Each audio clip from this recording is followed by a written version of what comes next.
Hello guys ma'am कना कना लेबगे लाइव लागो हजिक मिनिट 10 वरी सानसेब नखोइना हंगनिंग क्वेश्चन सिंगदो मदुगी रिप्लाई पीजगे अइना हजिक लाइव लागो मैम कना कना लेबनो लाइव थोरवो guys I am waiting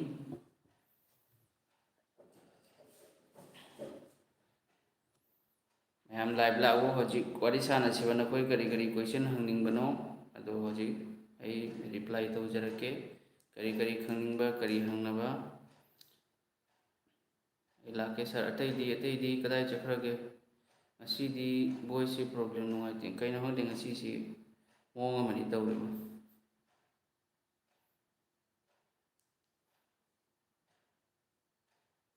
अतई कदाई चखरबनो ma'am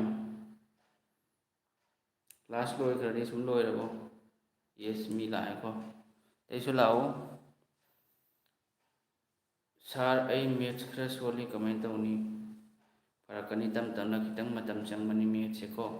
basic तो हाना खजितंग फनबा होनबियो एसएससी जीडी 2026 की क्वेश्चन पैटर्न से सिनले है चुम्बर कनानो हाइदो अनस अली अनस खंगी सारूमदगी भूत तानबगी वादो कई हाइरिम रूमदगी भूत तानबगी मथौ ताबरो वीडियो लेबनी ब्रदर अदुसुम येंगो इंग्लिश के सी ज्ञान तादि सार अतई दिंगमदि ओके वैल्यू पुथोपदा तप्पीसी खरा थुगनब ट्रिक हाना तापी कैलकुलेशन की क्लास अमई फजन पुरकी कैलकुलेशन खकी को क्यूब स्क्वायर पुथोपा पुरीनब लोइना मदुगी कंप्लीट क्लास अमा पुरके अवेस करनी सारा ऐसो सक खंबियु कैनोमता हाइजगे होय हाइरौ नोय अतैदी करी करी हाइनिंग लई मैम हाइरौ नोयगा वारी सानगेननी अइना लाइव लाइसिको अदु येंगो अइना नोयदा हाइजनिंगबदिको नोइसे अइगी इनाव ngaktani मैम अदो नखोइदे कसुम नुंगाइतब लेते अइना हाइनिंगब हाइबबु लाइक ता लेंग मतमदा लाइक द वखल थमो को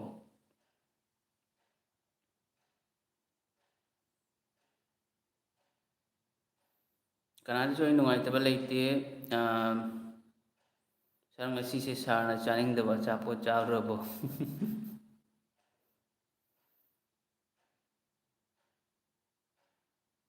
ngarang du net yadaba mamangdasu fajana practice fajana tawraga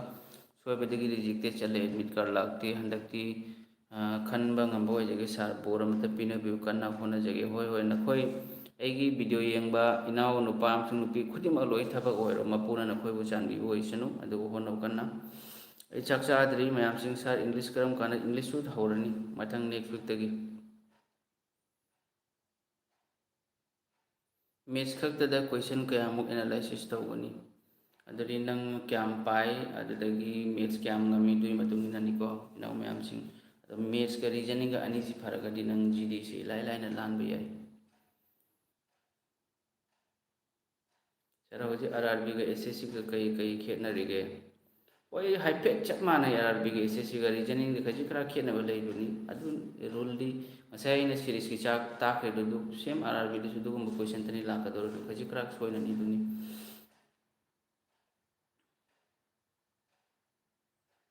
English ताकनी basic तगी हाना ताके sir a banking experience sir the quants तंबसु यानी को हाबदी प्रीमेंस लेवल सर तंबसु लो यानी को सर हर चीज साना है होय बैंकिंग से आई हुजी फाउदी ताक चतरी अइना हुजी ताइ से एसएससी अदगी खोगी असम स्टेट की अंगांग सिंग दो ताइ को सर ट्रिगोनोमेट्री का मैट्रिक्स का तौगद्रो ट्रिगोनोमेट्री तौगनी आई एग्जैक्ट आई से मयाम कसार दगिनी कसार की सुनाई हाइरि मफम द मदुदगिनी यारबा मैम इंग्लिश का जीएस का मेथ तौदुन सर पारा पारा अदुम कावरगा लेरे इंग्लिश की आई हाइरके मैम करीम टेंशन लौरुनो इंग्लिश कमेना पानी जीके कमेना पानी दुगी आई वीडियो में फजना लाइव लागा मणिपुर असम पुलिस की मणिपुर मचाना यादे इनाव नुंगसिरबो इनाव सिंह असम पुलिस की असम की एनी थबा असम की स्टेट पोपा अंगांग नुपा नुपी सिंह खक्तगिनी ꯅꯪꯅ ꯑꯗꯣ ꯑꯦꯛꯖꯥꯝꯁꯤꯗꯤ ꯗꯤꯐꯣꯜꯠ ꯈꯟꯕ ꯇꯥꯏꯗꯅ ꯏꯪꯂꯤꯁꯇ ꯂꯥꯛꯀꯅꯦꯕꯀꯣ ꯑꯗꯣ ꯅꯪꯅ ꯍꯤꯟꯗꯤ ꯈꯜꯂꯒꯗꯤ ꯍꯤꯟꯗꯤ ꯂꯥꯛꯀꯅꯤ ꯁꯥꯔ ꯃꯔꯛ ꯃꯔꯛꯇ ꯑꯥꯔ.ꯑꯥꯔ.ꯕꯤꯒꯤ ꯀꯣꯏꯁꯟꯁꯨ ꯂꯧꯊꯣꯛꯂꯒ ꯇꯧꯁꯤ ꯍꯣꯏ ꯇꯧꯁꯤ ꯉꯁꯤꯒꯤꯁꯤ ꯍꯣꯏ ꯑꯩ ꯄꯤꯔꯛꯀꯦ ꯁꯣꯏꯗꯅ ꯑꯩ ꯍꯧꯖꯤꯛ ꯁꯤ ꯀ꯭ꯂꯥꯁꯁꯤ ꯂꯣꯏꯔꯒ PDF ꯄꯤꯔꯛꯀꯦ ꯃꯅꯤꯄꯨꯔꯤꯒꯤ ꯕꯣर्डरꯒꯤ ꯃꯌꯥꯒꯤꯀꯣ medical cut of my marks 65 final merit list यागद्रो ब्रदर मेरी नुआमान से होय नंगी चांस खितंगी लिखप्रा है खल्ली ब्रदर मिक्स प्रैक्टिस से तौसी सार ऑल चैप्टर की तौनी हाने नखोई की चैप्टर तो खंगल बगी वानी बको कैलकुलेशन की क्लास में पुरके मैम एमटी संद की GAGS सजेस्ट कर तब यों ए होजिक GKGS की क्लास में पुदुना लाकनी मदुई दुगी मतुंगदा नखोई SSC की GKGS की क्लास में होग्रने बको नेक्स्ट वीक तक मधुना SSC की लोई यारनी मैम कैलकुलेशन की वीडियो में सोदन पुरके मैम अतई नखोई करी करी हंगिंग लेरी मैम आई चाक चाद्री मैम ना हंगिंग क्वेश्चन चिंदो हंगो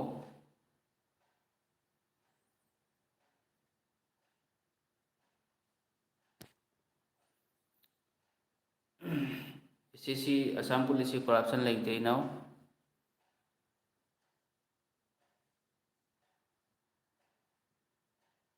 होय होय कसुम कायदे इनाव यसीर कसुम कायदे अना हाइनिंगबदुको आई लाइक ताइङैदा अखोई वारी सानरुसी हाइबनी करिगिनो हाइदि अतोपसु येंगी नंगोनसु अदे अइसु अमु पुथोरदि दुदे डिस्टर्ब ओइदना दुगे नंगोनदे कयिम नुंगाइतबा लेजदे इनाव यसीर कसुम कायदे GK की तौनी फजन मैम करीम टेंशन लौन सारगी FB पेज प्रोफाइल कमेंट लेथोके FB की पेज तो अगी MD सादत हुसैन आई लेबनेबको अदुदा स्पेक उपगा फुल फोटो अमखक लेबनी सादत हुसैन आई नम होजम थोलकनी लाइव चलो यूट्यूब की लाइव ता मैम से नखोइदे यंगलके यूट्यूब की लाइव है लेबनी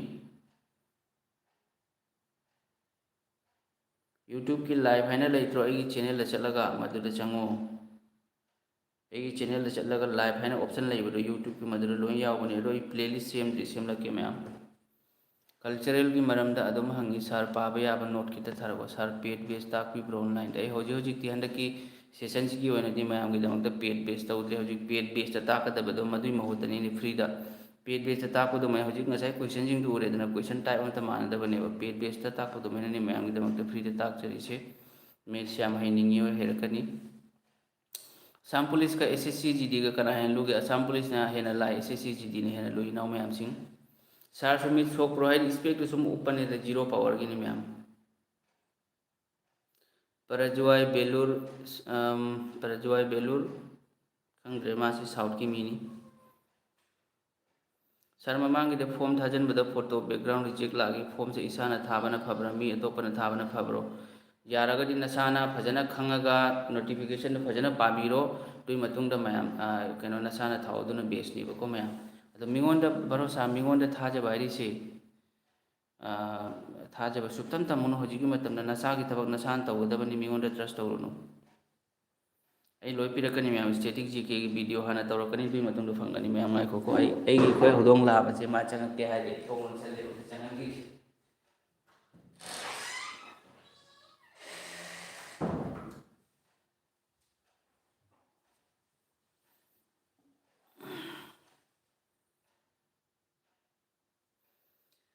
Oh, hello, Prajwal Belur. I don't know South language. SSC की कट ऑफ क्या थोकनी सुम 80 to 90 की मनुंग दो गनी हंदक यामोय दिल्ली पुलिस की स्टेट वाइज लेते ऑल इंडिया नि कैलकुलेशन खंगदबा प्रैक्टिस तौदबगी हैतबसे चुमब्रो सा प्रैक्टिस तौदबगी हैतबनी होय कैलकुलेशन हाइबदी मैथ्स की बेसिक से याम फजना खंग मदौता स्क्वायर पुथोकपा पुरीनबा डिजिट साम अमा क्यू पुथोकपा खुदिमक से लोइना साना हंदक ताग SSC GD की जनवरी अदवाइदा लोइबा यागद्रा अदुइदी अखोय तसु स्टडी तौबदा नुंगाइना होय ऐसु जनवरी की तंखाई दुमाइना लोइसनबा होंदकी मैम ओ जनवरी दा लोइबा याय अदु खरा यामना खरा थुना तौ मथौ तानी नोइदी तमल्लेबा क्वेश्चन मंगा तौबदा पुंखाय महीने चंगी दु कमेंट तौनी इफेक्ट्स सागी हौदोंग दो लाबरो ꯂꯥꯕꯔ ꯑꯃꯣꯝꯂ ꯑꯩꯁꯨ ꯌꯦꯡꯉꯨꯗ꯭ꯔꯤ ꯃꯌꯥꯝ ꯇꯦꯂꯤꯒ꯭ꯔꯥꯝ ꯑꯃ ꯍꯥꯡꯖꯜꯂꯨ ꯏꯪꯗꯦ ꯑꯩ ꯔꯨꯝꯁꯦ ꯃꯊꯛꯇꯅꯦꯕꯀꯣ ꯍꯥꯏꯗꯤ ꯃꯊꯛꯇ ꯑꯩ ꯅꯨꯡꯊꯤꯟꯗ ꯅꯨꯡꯁꯥ ꯌꯩꯁꯜꯂꯤ ꯕꯤꯜꯗꯤꯡꯅꯤ ꯚꯔꯥꯗ ꯔꯦꯟꯇ ꯂꯩꯔꯤꯅꯦꯕ ꯑꯗꯨ ꯁꯤꯅ ꯍꯧꯖꯤꯛ ꯀꯩꯅꯣ ꯇꯧꯗꯦꯕ ꯅꯨꯡꯗꯥꯡ ꯌꯥꯝ ꯏꯪꯗꯦ ꯃꯄꯥꯟ ꯊꯣꯛꯑꯒꯗꯤ ꯏꯪꯉꯤ ꯍꯣꯏ ꯊꯥꯔꯛꯀꯅꯤ ꯃꯌꯥꯝꯒꯤ ꯂꯣꯏ ꯊꯥꯔꯛꯀꯅꯤ ꯃꯌꯥꯝ ꯑꯩꯒꯤ ꯃꯤꯠ ꯁꯣꯛꯄꯁꯤ ꯏꯁꯄꯦꯛ ꯎꯞꯄꯒꯗꯤ ꯃꯥꯒꯤ ꯑꯔꯥꯞꯄ ꯈꯔꯗ ꯎꯕ ꯃꯊꯧ ꯇꯥꯅꯤ ꯑꯗꯨꯒ ꯏꯁꯄꯦꯛ ꯍꯥꯞꯄꯒ ꯏꯁꯄꯦꯛ ꯍꯥꯞꯇꯕꯤꯗꯁꯨ ꯗꯤꯁꯇꯦꯟꯁ ꯈꯔ ꯎꯕ ꯌꯥꯕ ꯑꯣꯏ ꯃꯊꯧ ꯇꯥꯅꯤ ꯑꯗꯨꯒꯅꯤ ꯁꯥꯔꯒꯤ ꯅꯥꯛꯇ ꯂꯥꯛꯑꯁꯤꯔ ꯈꯪꯗꯦ ꯂꯥꯏꯔꯤꯛ ꯍꯩꯅꯕ ꯁꯥꯔꯁꯤ ꯀꯅꯥꯗ ꯁꯥꯔꯁꯤ ꯁꯥꯔꯒꯤ ꯀꯟꯅꯗ ꯕ꯭ꯔꯤꯂꯤꯌꯟ ꯕ꯭ꯔꯗꯔ ꯄ꯭ꯔꯖ꯭ꯋꯜ ꯕꯦꯂꯨꯔ ꯑꯥꯏ ꯗꯣꯟ ꯅꯣ ꯀꯟꯅꯗ ꯂꯦꯡꯒ꯭ꯋꯦꯖ ꯊꯕꯛ ꯈꯪꯕ ꯁꯥꯔꯒꯤ ꯃꯛꯇ ꯁꯣꯏꯗꯅ ꯂꯥꯛꯆꯒꯦ ꯍꯣꯏ ꯍꯣꯏ ꯃꯌꯥꯝ ꯂꯥꯛꯑꯣ ꯁꯥꯔ ꯇꯦꯂꯤꯒ꯭ꯔꯥꯝ ꯁꯥꯔ ꯚꯤꯗꯤꯑꯣꯁꯤꯡꯁꯤ ꯑꯦꯛꯖꯥꯝ ꯂꯣꯏꯗ꯭ꯔꯤ ꯐꯥꯎ ꯅꯣꯏꯒꯤ ꯚꯤꯗꯤꯑꯣꯁꯤ ꯑꯩꯒꯤ ꯆꯦꯅꯦꯜ ꯂꯩꯔꯤ ꯐꯥꯎꯕ ꯀꯧꯏ ꯃꯌꯥꯝꯗꯨꯒꯤ ꯀꯔꯤꯕ ꯇꯦꯟꯁꯟ ꯂꯧꯔꯨꯅꯣ ꯀꯔꯤꯒꯤꯅꯣꯗꯤ ꯑꯩꯁꯤ ꯃꯦꯝꯕꯔꯁꯤꯞ ꯇꯧꯔꯒ ꯃꯌꯥꯝꯗ ꯉꯥꯏꯍꯥꯛꯇꯪ ꯎꯍꯜꯂꯝꯃꯒ ꯚꯤꯗꯤꯑꯣ ꯂꯣꯛ ꯇꯧꯁꯟꯕꯗꯨ ꯅꯠꯇꯦ ꯂꯥꯏꯐ ꯇꯥꯏꯝ ꯁꯨꯝ ꯐ꯭ꯔꯤ ꯂꯩꯗꯧꯔꯕꯅꯤ ꯃꯌꯥꯝ ꯁꯥꯔꯁꯤ ꯀꯔꯝ ꯀꯥꯟ ꯂꯨꯍꯣꯡꯗꯣꯏꯅꯣ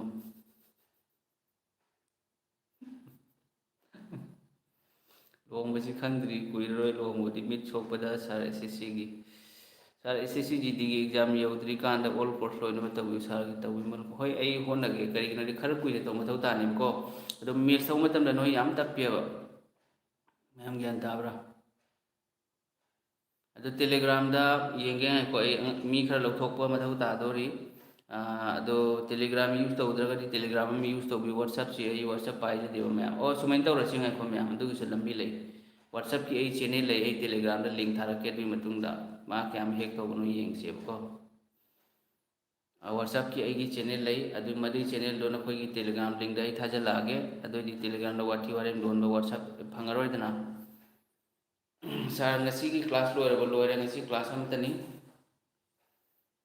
ꯁꯥꯔ ꯖꯤ ꯗꯤꯒꯤ ꯃꯅꯤꯄꯨꯔꯤꯒꯤ ꯚꯦꯀꯦꯟꯁꯤꯁꯤ ꯑꯗꯨꯗ ꯆꯟꯒꯗ꯭ꯔꯥ ꯑꯦꯛꯖꯥꯝ ꯗꯤꯜꯂꯤꯗ ꯊꯥꯔꯁꯨ ꯍꯣꯏ ꯃꯅꯤꯄꯨꯔꯒꯤꯁꯨ ꯃꯅꯤꯄꯨꯔꯒꯤ ꯑꯣꯏꯒꯅꯤ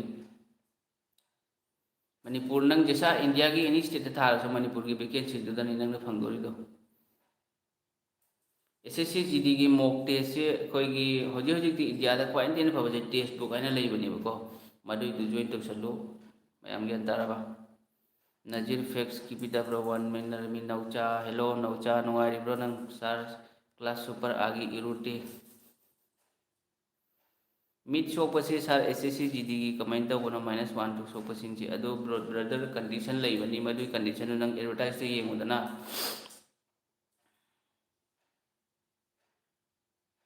ꯌꯥꯕꯒ ꯑꯩꯗꯤ ꯂꯦꯄꯥ ꯄ꯭ꯔꯖ꯭ꯋꯜ ꯕꯦꯂꯨꯔ I don't know Marathi or Tamil language, brother. I am from Assam, so you can talk to me also in English. Sir, class to lordi hoi loisalage.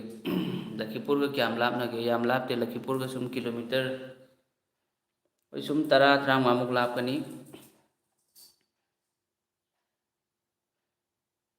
Ngarang si net ki problem lay baduna ni miyam lapti do ay lai na ngasi hoji ang ngasi net ki problem lay te class amada voice problem oire video lep re amo hana lai ki noi miyam gi dam tani ko Assam की थबक से हानदी corruption Laramie खरनी मांग होजी असम की chief minister कोई सार हेमंतो बिश्व शर्मा से होजी होजी current chief minister से सीना कनो तौबदगी मासी चीफ मिनिस्टर होबदगी करप्शन सी लेतेदा थबक संगदा ꯑꯩꯒꯤ ꯁꯥꯇ꯭ꯔ ꯐꯥꯎꯕ ꯑꯁꯥꯝ ꯄꯨꯂꯤꯁꯇ ꯃꯤ 90 ꯍꯦꯜꯂꯦ ꯊꯕꯛ ꯇꯧꯔꯤꯕ ꯃꯌꯥꯝ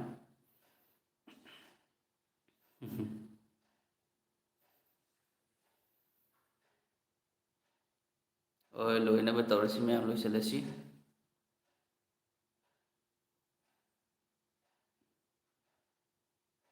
ꯍꯣꯏ ꯑꯗꯨꯁꯨ ꯑꯩ ꯄꯨꯔꯛꯀꯦ ꯑꯗꯣ ꯏꯊꯟꯇ ꯑꯣꯏꯕꯅꯤꯅꯀꯣ ꯑꯇꯣꯞꯄ ꯐꯦꯀꯜꯇꯤꯁꯦ ꯋꯥꯔꯤ ꯆꯥꯕ ꯐꯪꯗꯦ ꯑꯩꯈꯣꯏ ꯁꯣꯟꯗ ꯃꯌꯥꯝ ꯁꯦꯡꯅ ꯍꯥꯏꯔꯒꯗꯤꯀꯣ ꯑꯩꯈꯣꯏꯒꯤ ꯃꯅꯤꯄꯨꯔꯗ ꯖꯣꯕ ꯊꯕꯛ ꯆꯪꯅꯤꯡꯕꯒꯤ ꯔꯦꯁ ꯂꯩꯕꯗꯨ ꯑꯗꯨꯃꯥꯏꯅ ꯑꯩꯈꯣꯏ ꯀꯁꯥꯔꯗ ꯌꯥꯝ ꯂꯩꯇꯦꯕ ꯀꯣꯆꯤꯡ ꯁꯦꯟꯇꯔꯁꯨ ꯌꯥꯝꯅ ꯂꯩꯇꯦ ꯑꯗꯣ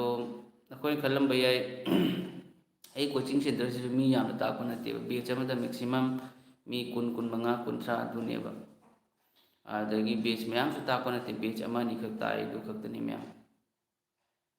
ꯃꯤꯠ ꯁꯣꯛꯄꯒꯤ ꯑꯦꯗꯚꯔꯇꯥꯏꯁ ꯀꯥꯏ ꯐꯤꯖꯤꯀꯦꯜꯒꯤ ꯏꯂꯤꯖꯤꯕꯤꯂꯤꯇꯤꯗꯣ ꯌꯦꯡꯉꯨꯗꯅ ꯑꯄꯪꯕ ꯅꯪꯕꯣ ꯔꯤꯍꯥꯟ ꯈꯥꯟꯁꯦ ꯅꯪ ꯊꯕꯛ ꯊꯣꯛꯄ ꯃꯇꯝꯗ ꯅꯣꯏꯗ ꯑꯩꯅ ꯁꯥꯎꯅꯤꯡꯕ ꯑꯃꯈꯛ ꯂꯩꯌꯦꯕ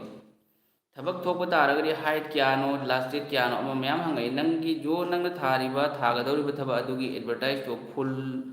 ꯃꯀꯣꯛꯇꯒꯤ ꯂꯣꯏꯕ ꯐꯥꯎꯕ ꯀꯩꯅꯣ ꯇꯧꯑꯣ ꯄꯥꯊꯣꯛꯑꯣ ꯐꯖꯅ ꯒ꯭ꯌꯥꯟ ꯇꯥꯔꯕ ꯑꯗꯨꯒꯤ ꯃꯇꯨꯡꯗ ꯅꯪ ꯍꯪꯉꯛꯑꯣ ꯈꯪꯗꯕ ꯂꯩꯔꯗꯤ ꯅꯣꯏꯗꯤ ꯑꯝꯇꯁꯨ ꯄꯥꯔꯣꯏ ꯑꯗꯨꯒꯤ ꯃꯇꯨꯡꯗ ꯚꯦꯀꯦꯟꯁꯤ ꯀꯌꯥꯅꯣ ꯍꯥꯏꯠ ꯀꯌꯥꯅꯣ ꯋꯦꯠ ꯀꯌꯥꯅꯣ ꯆꯦꯁ ꯀꯌꯥꯅꯣ ꯑꯗꯒꯤ ꯃꯤꯠꯀꯤꯁꯨ ꯂꯣꯏ ꯌꯥꯎꯕꯅꯦꯕ ꯑꯗꯨꯒꯤꯗꯣ ꯑꯦꯗꯚꯔꯇꯥꯏꯖꯇꯣ ꯍꯥꯟꯅ ꯄꯥꯊꯣꯛꯑꯣ ꯑꯦꯅꯤ ꯊꯕꯛ SSC MTSꯀꯤ ꯑꯣꯏꯒꯦꯔꯥ ꯑꯦꯅꯤ ꯒꯚꯔꯟꯃꯦꯟꯠ ꯖꯣꯕꯀꯤ ꯑꯦꯗꯚꯔꯇꯥꯏꯖꯇꯣ ꯂꯣꯏꯅ ꯌꯥꯎꯒꯅꯤ ꯐꯤꯖꯤꯀꯦꯜꯒꯤ ꯃꯇꯥꯡꯗ ꯍꯥꯏꯠ ꯀꯌꯥꯅꯣ ꯋꯦꯠ ꯀꯌꯥꯅꯣ ꯂꯣꯏꯅ A to Z ꯂꯣꯏ ꯌꯥꯎꯒꯅꯤ ꯃꯤꯠꯀꯤ ꯄꯋꯥꯔꯒꯤꯁꯨ ꯌꯥꯎꯒꯅꯤ ꯏꯁꯄꯦꯛ ꯎꯞꯄꯒꯅ ꯀꯌꯥ ꯑꯣꯏꯒꯅꯤ ꯑꯥꯏ ꯄ꯭ꯔꯣꯕ꯭ꯂꯦꯝ ꯂꯩꯔꯒꯗꯤ ꯎꯞꯇꯕꯤꯗ ꯄ꯭ꯔꯤꯚꯤꯌꯁ ꯌꯥꯔꯒ ꯂꯣꯏꯅ ꯆꯞ ꯃꯥꯟꯅꯩ ꯏꯅꯥꯎ ꯃꯌꯥꯝꯁꯤꯡ ꯅꯈꯣꯏ ꯈꯜꯂꯝꯕ ꯌꯥꯏ ꯏꯗꯨꯀꯦꯇꯤꯒꯤ ꯄꯦꯇꯔꯟ ꯆꯦꯟꯖ ꯇꯧꯔꯦ ꯃꯦꯠꯁ ꯑꯩ ꯌꯦꯡꯉꯦ CHSLꯒꯤ ꯄꯦꯇꯔꯟ ꯀꯔꯤꯝ ꯆꯦꯟꯖ ꯇꯧꯗꯦ ꯍꯣꯏ ꯈꯖꯤꯛ ꯈꯔ ꯁꯣꯏꯅꯩ ꯑꯗꯨꯅꯤ ꯒ꯭ꯌꯥꯟ ꯇꯥꯔꯕ ꯈꯖꯤꯛ ꯈꯔ ꯁꯣꯏꯅꯩ ꯑꯗꯨ ꯁꯣꯏꯗꯕꯒ ꯆꯞ ꯃꯥꯟꯅꯩ GKꯒꯤ ꯈꯔ ꯍꯣꯡꯈ꯭ꯔꯦ ꯔꯤꯖꯅꯤꯡꯒꯤ ꯍꯥꯟꯅꯒꯤꯗꯨ ꯁꯨꯝ ꯂꯩ ꯑꯗꯨꯒ ꯑꯍꯦꯟꯕ ꯆꯦꯞꯇꯔ ꯈꯔ ꯇꯧꯕ ꯃꯊꯧ ꯇꯥꯅꯤ ꯏꯪꯂꯤꯁꯀꯤ ꯍꯥꯏꯔꯦ ꯉꯁꯥꯏ ꯃꯦꯠꯁꯀꯤ ꯑꯗꯨꯃꯥꯏꯅ ꯈꯖꯤꯛ ꯈꯔ ꯀꯣꯏꯁꯟ ꯍꯪꯕꯒꯤ ꯃꯑꯣꯡꯗꯣ ꯁꯤꯅꯣꯅꯤꯝꯁꯇꯣ ꯁꯨꯃꯥꯏꯅ ꯑꯟꯗꯔꯂꯥꯏꯟ ꯄꯤꯔꯒ ꯁꯦꯟꯇꯦꯟꯁ ꯑꯃ ꯄꯤꯔꯛꯀꯅꯦꯕ ꯍꯥꯟꯅꯗꯤ ꯋꯥꯠ ꯏꯁ ꯗ ꯁꯤꯅꯣꯅꯤꯝ ꯑꯣꯐ ꯍꯥꯏꯅ ꯄꯤꯗꯅ ꯑꯗꯨꯃꯥꯏꯅ ꯍꯥꯏꯗꯕꯤꯗ ꯃꯥꯅ ꯁꯦꯟꯇꯦꯟꯁ ꯑꯃ ꯄꯤꯔꯛꯑꯅꯤ ꯑꯗꯨꯗ ꯃꯥꯅ ꯍꯥꯞꯅꯤꯡꯕ ꯁꯤꯅꯣꯅꯤꯝꯁꯀꯤ ꯋꯥꯔꯗꯇꯣ ꯍꯥꯞꯆꯤꯜꯂꯒ ꯑꯗꯨꯒꯤ ꯃꯇꯨꯡꯗ ꯑꯣꯞꯁꯟ ꯄꯤꯔꯛꯀꯅꯤ ꯑꯗꯨꯅꯤ